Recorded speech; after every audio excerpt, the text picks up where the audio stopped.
gusto estar aquí, o sea, entre compañeros. Es muy lindo verles y saber que son luchadores permanentes por el bienestar de la gente. Entonces eso me llena de mucho contento, satisfacción, y también pues por eso decidí venir hasta acá a Monterrey. No crean que soy muy paseadora, pero la invitación de Ernesto fue imposible de negarse, ¿no? Entonces pues muchas gracias. ¿Qué quiero comentarles? Yo creo que sí sería importante mezclar la Asociación Nacional de Abogados Democráticos con la trayectoria que se ha seguido y que yo he seguido. Yo fui durante muchos años, porque ya, como ven, ya peino canas, y ya tengo muchos años en este mundo.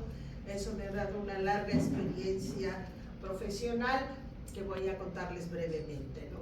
Durante mucho tiempo fui abogada litigante defensora de trabajadores y sindicatos, y en un momento me tocó ser asesora de la sección 271, precisamente del sindicato minero, allá en Lázaro Cárdenas, donde pues tuve mis ricas experiencias, y ahí tuve contacto con el sindicato minero. Buenas. Entendí que era, pues que es un sindicato de lucha, y quiero rendir honor a don Napoleón Gómez Urrutia, porque siendo un hombre muy preparado, con estudios en economía y todo, y muy preparado, yo hasta le dije: usted es traidor a su clase. Les voy a decir por qué le dije, porque pues habiendo tenido toda esa preparación, pues era para que hubiera estado en puestos importantes en la función, y sin embargo se decidió por liderar el sindicato minero. Y eso me recuerda a la huelga que luego dio lugar a que Fox lo anduviera persiguiendo, una huelga muy importante en Sicarza. Pero ¿cuál era y lo quiero decir, el plus de Napoleón? Supo muy bien cuál era el momento económico oportuno para estallar la huelga, o sea, porque tenía conocimientos de economía. Y cuando fue expulsado de México y que se fue a Canadá de refugiado, tuvo también la inteligencia de armar una unidad no nacional sino internacional. Logró tener el apoyo de muchos sindicatos de Canadá, de Estados Unidos. Entonces, para mí es un gran ejemplo de lo que debe hacerse. Las luchas de los trabajadores no pueden estar circunscritas a una localidad cerrada. Tienen que abrirse a los demás países, a las demás empresas, porque hoy que se ha hecho con las empresas, se han fracturado los procesos, y de repente esa identidad, decir: yo soy minero, yo soy acerero, daba un sentido de pertenencia, y entonces uno podía ver al otro como su compañero. Pero ahora que están fragmentados los procesos, pues unas piezas se hacen allá en China, otras se hacen aquí, y entonces ese sentido de pertenencia se ha roto, y entonces hay que recomponer esos lazos. O sea, los trabajadores siguen siendo trabajadores aquí y en cualquier parte. Luego los suelen llamar asociados, y los autoempleados, autoemprendedores, etcétera, para quitar esa conciencia de trabajador, esa conciencia de clase. Yo quiero decirles que hoy ya no se habla de clase, ya no se habla de lucha de clases, se habla de la lucha de estos contra otros, de las mujeres contra los hombres, etcétera, pero ya la lucha de clases ya se olvidó. Y sí decía no me acuerdo uno de ellos, que decía: la lucha de clases existe, pero la estamos ganando. ¿Quién era? Es uno de esos señores muy importantes, decía: la estamos ganando. Entonces, ahora que está, sí, ¿verdad? Warren Buffett decía: sí, la lucha de clases existe, pero la estamos ganando. Y efectivamente, sí la están ganando, porque la están ganando en un ámbito que también es muy difícil para nosotros, el ámbito ideológico. Nos están metiendo otras ideas, nos están, pues sí, lavando el cerebro, nos están haciendo perder la solidaridad entre todos nosotros y la identidad, la pertenencia. Pues ya no sabemos, o sea, ya no nos, bueno, los emprendedores, los jóvenes, veamos, los jóvenes ya no tienen un vínculo con el otro, viven aislados y pues todos ya vivimos nada más viendo el celular, ¿no? Entonces, qué importante es que recuperemos ese sentimiento y de orgullo y de pertenencia. O sea, porque mire, hoy más que nunca, y perdón que me desvíe del tema, pero sí quiero compartirles estas reflexiones, está probado que quien produce la riqueza son los trabajadores. ¿Y quién nos lo está probando? Los Estados Unidos. ¿Qué hicieron? Mandaron toda su producción para abaratar los costos, lo mandaron a China, lo mandaron a Asia, etc. Y hoy están desindustrializados, no tienen industria, no tienen trabajadores y no tienen riqueza. Y por eso ahora están tan agresivos y quieren recuperarla. Pero eso es lo que hicieron, y entonces a mí ya me quedó muy claro quién produce la riqueza: los trabajadores. Cuando esas fábricas se mandan fuera, ¿quiénes están produciendo la riqueza? Los trabajadores de otro lado.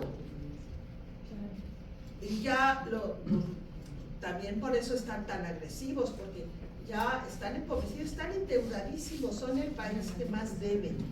Entonces, allí a mí me quedó muy claro, esa frase de los trabajadores son los que producen la riqueza, ya me quedó probadita. Entonces, ese sentimiento de ser trabajadores, hay que recuperar ese orgullo, de decir, los trabajadores son productores de riqueza, y empoderarse nuevamente, y empoderar a los jóvenes, porque también toda esta ideología que permea, pues aquí los que estamos, pues ya pasamos de la mediana edad, ¿no? ¿Por qué? Porque hemos vivido esos tiempos, pero hay que recuperar a esos jóvenes, hay que recuperarlos, hacerles ver que también ellos están en este ámbito, ¿no? Y que contamos con ellos. Lo bueno es que hoy, por fortuna, nos toca vivir más tiempo, fíjense que eso es también una gran fortuna. Nos veo a nosotros y digo, ay, todavía estamos aquí, estamos peleando, estamos dando la batalla, y tenemos fuerzas y tenemos ánimo para seguir adelante, ¿no? Y qué bueno que así sea, porque si no, quién sabe qué hubiera pasado, ¿no? En otros tiempos ya no estaríamos aquí, pero hoy estamos, y qué bueno que estemos, y ellos hay que seguir con esa conciencia. Y quería compartirles este pensamiento, porque creo que es un lugar adecuado para hacer ver que deben sentirse orgullosos de quienes son, productores de riqueza, y que hay que recuperar ese sentimiento de orgullo. Y hay que reconocer que el tema es un cambio del sistema. Y esto viene a cuento ahora sí, se los paso a modelo. Había un modelo económico, todavía está, pero vamos avanzando hacia otro modelo. ¿Qué pasaba con el modelo neoliberal? Yo me acuerdo porque además lo leí. Y decían, no, que todo se concentre arriba como una nube, toda la riqueza se concentre arriba, para que luego caiga lluvia a los más pobres, ¿no? Ya todo se resuelve. Claro que, fíjense, claro que sí había que conservar una gente en pobreza y desempleada. ¿Y por qué? Porque esa gente desempleada presiona a la que trabaja para que rinda más. Y entonces se abaratan los costos. O sea, el que está afuera está pidiendo trabajo, y el que está adentro está con el miedo de que lo despidan, y entonces trabaja más. Entonces, ese era el modelo. ¿Y a quién había que privilegiar? A los más ricos. En los años 80 me acuerdo que se hablaba mucho de la división, eran 20 ricos y 80 pobres. Hoy estamos 1% ricos y el 99% en condiciones de pobreza. ¿Por qué? Porque todo se ha concentrado, todo está concentrado, el capital se ha concentrado y se ha reducido. Además se ha vuelto un capital especulativo. ¿Qué quiere decir especulativo? Nada más se vende como figurativo, se maneja financiero, ya no se maneja dinero real, sino ya se maneja por internet y así se va acumulando, ¿no? Entonces, ¿qué pasó en nuestro país? Termina Peña Nieto con unas reformas constitucionales, las famosas reformas del Pacto con México, que tendieron, durante todo ese proceso que se hizo, se privatizó la educación, se privatizó la salud. ¿Y por qué? Algo que antes era público y que era un servicio, se convirtió en una mercancía. ¿Por qué? Porque también los mercados estaban cerrándose. Entonces, ¿de dónde obtenemos más ganancias? Obtengamos más ganancias privatizando la educación y privatizando la salud. Y habría que proteger a las empresas privadas, de ahí vinieron la reforma eléctrica, de ahí vino la reforma energética, de tal manera que, por ejemplo, Pemex y CFE, de ser empresas públicas, pasaron a ser como especie de empresas privadas que tenían que competir con las demás empresas transnacionales. Sin embargo, llega López Obrador y hay, desde luego, un cambio de modelo.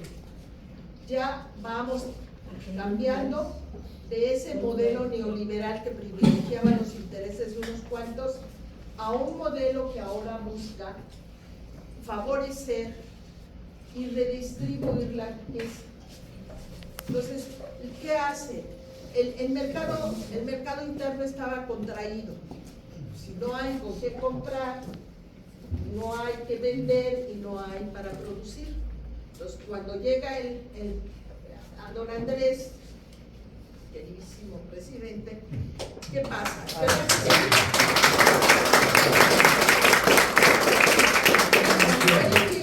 ¿Qué sucede? Cambia el modelo y entonces empieza a dar las pensiones para los adultos mayores, las becas para los jóvenes construyendo el futuro, todo eso, ¿qué hace? Se le prendió. No lo puede pagar, se le prendió solo. Ya. No, si quieren lo escuchamos. Que siga, ¿no? Está bien, no hay problema. El tema es que entonces, al cambiarse eso, ¿qué pasa? Se reactiva el mercado interno. Y entonces, en vez de caer acá arriba, va surgiendo acá. ¿Y qué se pasa? Se reactiva la economía. No, pues los más favorecidos fueron los centros comerciales. La gente ya tenía para comprar. Pero, ¿qué sucede? Y claro, se elige un poder legislativo en que la mayoría va con el presidente, se elige un presidente que está cambiando este modelo económico, social y político. Pero ¿qué sucede con la Suprema Corte de Justicia? O se queda con el anterior modelo. En vez de entender que había un cambio, que había una transformación, yo les digo, se quedó mirando al pasado. Me da la idea, como si se conocen esa leyenda bíblica de la mujer de Lot, que se voltea hacia atrás, se convierte en estatua de sal. Pues eso les pasó a estos de la Suprema Corte. Valga la referencia. ¿Por qué? Porque ellos siguieron viendo al modelo anterior. Y entonces hacía leyes, se promovían leyes a favor de defender la minería, defender la energía eléctrica, para que esta fuera más accesible a todos nosotros. Se defendió la minería para que se pudieran dar ventajas a las comunidades indígenas. Se dio el derecho se amplió el derecho a la pensión del bienestar y se manejó inclusive como un derecho constitucional. Pero todas estas cosas no fueron bien vistas, desde luego, por la oposición.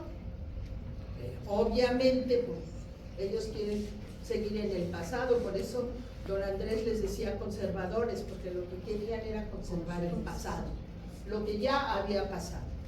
Y entonces esa Suprema Corte, en vez de entender que estábamos en un proceso de transformación, se aferró al pasado, se aferró a querer seguir protegiendo los intereses mezquinos de unos cuantos. De allí donde se dio la confrontación. Y entonces, por eso, don Andrés dijo, tenemos el plan A, el plan B y el plan C. Y quiero decirles que todos ustedes, yo creo que todos ustedes, o la mayoría de ustedes, estuvieron de acuerdo con ese plan C.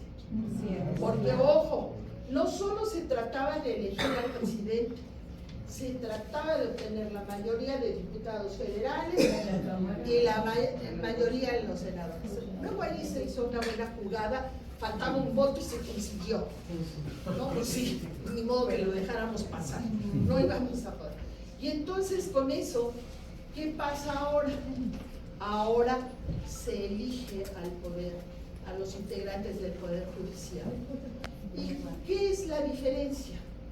Y se espera que sea la diferencia, que ahora a quienes van a tener que responder esos juzgadores va a ser a todos y cada uno de nosotros, porque con nuestro voto vamos a darles la legitimidad que habían perdido. Y si no responden, pues ahí está el Tribunal de Disciplina. Entonces es un cambio trascendente. Yo estaba pensando en cómo se ha ido desarrollando el voto. Y se habla de democracia en Grecia. La democracia en Grecia existía, pero nada más era de los ciudadanos. Había esclavos. Y se fue transformando. Fíjense, cuando se da la Revolución Francesa y se habla del voto, el voto nada más era para los propietarios, para los que tenían cierta cantidad de dinero. Desde luego se avanza, se da el voto a esas personas con cierta capacidad de dinero y se va avanzando. A los negros, los afroamericanos, todavía en los años 60 no tenían derecho al voto. Las mujeres lo tuvieron hasta el 53 y nada más era para elegir al Ejecutivo y al Legislativo. Y hoy estamos dando un paso sustancial y avanzando en la democracia. Ya no va a ser materia de meritocracia, porque decían, no, es que se eligen meritocráticamente, ¿no? El que demuestre ser el mejor, ese va a ser, no era así. El que tenga más palancas. El que tenga más palancas, el que sea hijo de fulanito, etc. Entonces, hoy se va a poder elegir por el voto de todos y cada uno de nosotros. Y es un derecho que nos ganamos.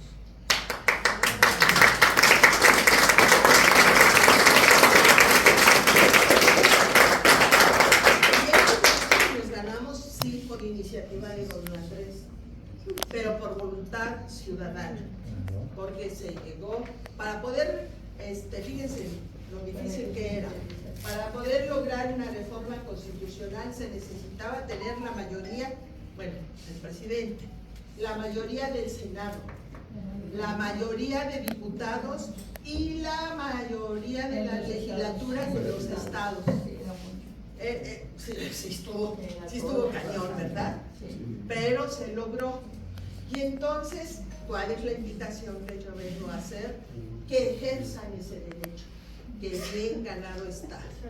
Sí es un proceso complejo. También no les quiero decir, uy, es bien fácil, van en la boleta, sí, tal partido, voto por fulanito. No. Ahora tienen que ver los perfiles de las personas, analizar de dónde vienen. Y yo les diría que sí hay que ser cuidadosos, porque yo sí creo en esa frase bíblica, no sé por qué ahora ando con la Biblia, pero dicen, por sus hechos los conoceréis. Porque yo les puedo venir a decir, no, pues, voten por mí, porque yo Juana Camaney, no, yo les voy a resolver todos sus problemas, ustedes no se preocupen, pero eso es mentira, es pura verborrea. Pero si ustedes conocen la trayectoria de todos y cada uno de los candidatos y candidatas, van a poder hacer una buena elección, porque esa es otra cosa importante. Yo sí creo en la sabiduría de nosotros. Si tenemos ese instinto para saber por quién. Y si nos equivocamos tampoco importa mucho, porque está el tribunal de disciplina. Y si vemos que no nos responde, les podemos reclamar, porque es nuestro voto el que está en juego, el voto de la mayoría. Entonces, por eso es muy importante que ustedes acudan a votar y llamen a votar a todos los que conozcan en este 1 de junio, porque la derecha o la oposición dice, es que esto es una farsa, que no va a resultar. Ay, sobre todo aquí en Monterrey. Y todos los días repiten y repiten lo mismo para que uno se lo crea. Pero sí tenemos que tener conocimiento de nuestra historia y saber que lo ganamos. Sí, lo ganamos en 2024 y hoy es tiempo de ejercer ese derecho, porque se ganó y se ganó con esfuerzo, no fue algo gratis que se diera así gratuitamente, se ganó. Entonces, esa es la invitación a votar este 1 de junio. En caso de la Suprema Corte, ¿cuál es el tema de la Suprema Corte de Justicia? Es, por esencia, un tribunal constitucional que va a determinar si el legislativo, el ejecutivo o algún otro funcionario también del propio Poder Judicial cumple o no con la Constitución. ¿Y por qué es importante esto? Porque fíjense que nuestra Constitución, a pesar de que ha estado muy manoseada, la verdad contiene derechos fundamentales. Fue la primera y la única Constitución que sigue vigente que reconoce los derechos de los trabajadores. Ese artículo 123 constitucional, y el derecho de los campesinos, ese artículo 27 constitucional, y la rectoría del Estado, y la propiedad de la nación de las tierras y aguas. Entonces, todos esos son principios básicos que están allí en esa Constitución. Además, con la llegada de Andrés Manuel López Obrador, muchos derechos se hicieron extensivos. Estaba, por ejemplo, el derecho a la alimentación, está el derecho a la vivienda, a la educación, etcétera, que ya estaban hechos a un lado por los anteriores gobiernos y por esta Suprema Corte de Justicia de la Nación. Entonces, por eso es muy importante que se pueda votar. Y yo, ¿qué puedo ofrecerles? Ahora les digo, ahora voy a echarme porras a mí misma, no quiero hacerlo porque me da un poquito de pena, pero bueno. Yo estoy de candidata a ministra de la Suprema Corte de Justicia de la Nación con el número 26, en la boleta morada. ¿Por qué les diría que voten por mí? Les diría esto: soy una mujer incorruptible. Eso. No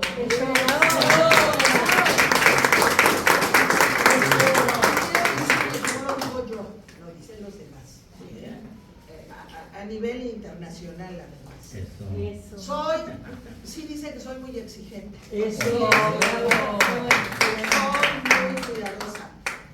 Cuando llegué a la Consejería Jurídica, un periódico español, El País, dijo: la consejera es más técnica que política, lo cual también es cierto. Muy bien. Y dice, y es de izquierda, pero no es radical. También es cierto. Soy gente de izquierda, mi corazón está de este lado, pero no soy así de vámonos. No es mi naturaleza. No, es que hay que saber. O sea, diría yo vulgarmente, hay que medirle el agua a los tamales. Y yo creo que vale más la acción que el discurso. Uno puede decir, no, es que yo, mire, llego y voy a hacer esto y voy a hacer lo otro. Y luego no es cierto. Sí tengo algunos propósitos. Uno de ellos es agilizar los trámites y los procesos. ¿Y por qué? Porque fíjense que una cosa que he aprendido es, hay un bien que si se pierde no se recupera. ¿Sabe cuál es ese bien? Tiempo. Si uno lo pierde allí en trámites, en cosas obscuras y está haciendo recursos y recursos, ya se perdió. Y la gente necesitamos, y lo digo por mí misma también, certeza y seguridad. Y ya, si ya gané, y si ya perdí, ya, pero eso de estar en esa incertidumbre durante años, porque se suele estar durante años, nos hace perder la serenidad, nos hace perder la tranquilidad y nos hace perder tiempo. Entonces sí es importante que podamos, y yo eso es lo que ofrezco, que lo que a mí corresponda, yo aceleraré los trámites. Y otro tema, porque me encanta además, yo quiero decirles que tengo una frase que compartí con mis compañeros cuando estuve en consejería: rápido y bien, porque eso de estarse buscando trámites y más, es de gente incompetente. Yo espero no serlo de llegar. Y el otro tema es que, y esto por eso también me gusta este proceso, porque nos ha acercado a los candidatos y candidatas a la ciudadanía. Y entonces a nosotros nos sensibiliza sobre las necesidades de la sociedad respecto del tema de justicia. Pero también los ciudadanos se acercan más al mundo de derecho y lo ven como algo cercano, no como algo producto de unos cuantos iluminados que solo ellos saben de qué se trata. Entonces, por eso mi compromiso es procurar usar resoluciones de manera sencilla y clara. Porque sí, los abogados, como a los médicos, ¿no? Si le dicen a uno que tiene una enfermedad así, con un título así, medio en latín, que uno no sabe ni qué, y nada más de oírlo, pues ya se asusta uno. Así somos también los abogados. Claro, es entendible, porque los abogados vivimos de eso. Pero es importante que todos y todas conozcamos nuestros derechos, estemos cerca, porque el derecho forma parte de nuestra vida. O sea, todos los días nos enfrentamos a una norma jurídica. Simplemente el hecho de que nos tengamos que parar, si vamos en un auto, frente a un semáforo en rojo, eso ya está frente a una regla jurídica. Porque ¿qué es el derecho? El derecho es el conjunto de normas que pretende que todos podamos vivir en sociedad, que podamos convivir. Y alguien podría decir, es que eso es lo moral, eso es lo ético. No, es lo necesario. Porque si no nos vivimos en un mundo de derecho, créanme que la humanidad se exterminaría. Porque cuando hablan de la libertad del más fuerte. Pero ese más fuerte necesita de los más débiles para seguir trabajando, para seguir existiendo. Entonces, todos somos necesarios, y en esa necesidad de convivencia necesitamos que exigir nuestros derechos, saber cuáles son nuestras obligaciones. Imagínense una obligación que aparentemente no quieren cumplir los ricachones, es el de contribuir con el erario. Hay unos que se niegan a pagar. Y a todos los que somos trabajadores, o hemos sido trabajadores, cada semanita, cada quincenita, nos descontaban los impuestos. O sea, nosotros sí cumplimos y esos señores se niegan a hacerlo. Entonces, pues eso sí hay que acabar con ello. Entonces, pues esa es la razón. Les agradezco que me hayan escuchado.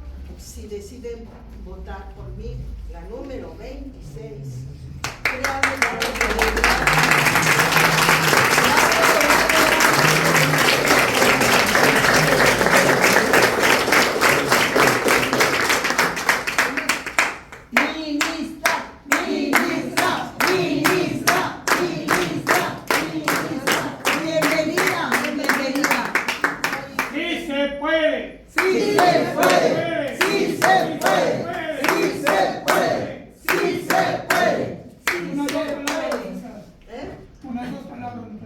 sí, claro que sí.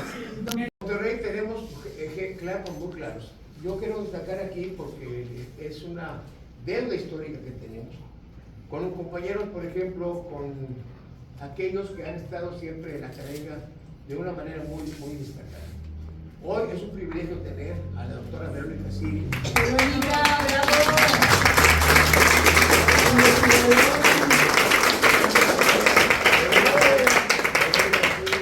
Es el cuadro académico más connotado, una orientación ideológica marcadamente de carácter social. En ese mismo tenor encontramos a Abraham Muncio, que es otro cuadro.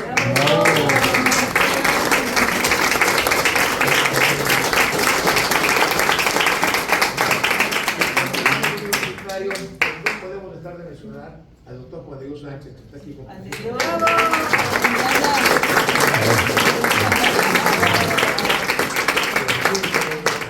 la lucha política ha sido intensa, y entonces cuando hablamos de las expresiones democráticas de distinta faceta, distinto enfoque, distinto cariz, pues el movimiento armado en México ha sido también vituperado en su momento, pero gradualmente bien entendido históricamente.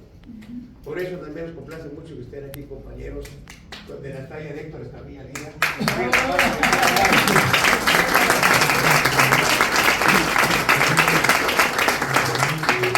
Hablamos de esa lucha continua, en donde obviamente, por ejemplo, los compañeros como Betty Barrón en el sindicalismo,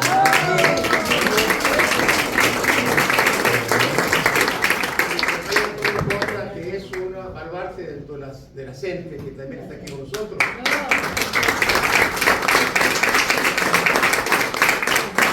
Porque la lucha política, social, educativa, ideológica no se circunscribe a unas cuantas áreas. Hay algunos aspectos muy vinculados al sindicalismo, al mutualismo, que es precisamente el cooperativismo.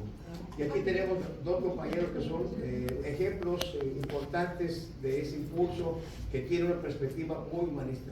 Eliseo Mateo y la licenciada.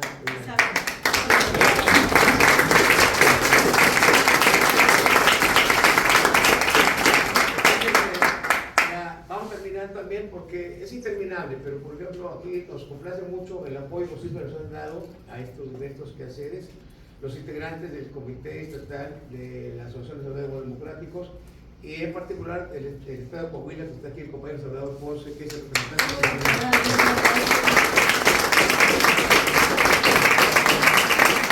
No conozco los nombres, pero me consta, porque históricamente los he visto en muchas acciones políticas, en confrontaciones, en debates, en aportes históricos importantes para el crecimiento de la lucha política en esta ciudad. Pero los compañeros mineros de las secciones 66, 67, 68, históricamente en Monterrey, han cubierto un papel importante a quienes debemos reconocer. Gracias. Licenciada, permítame felicitarla. Adelante. Gracias. Lo mejor para la nación.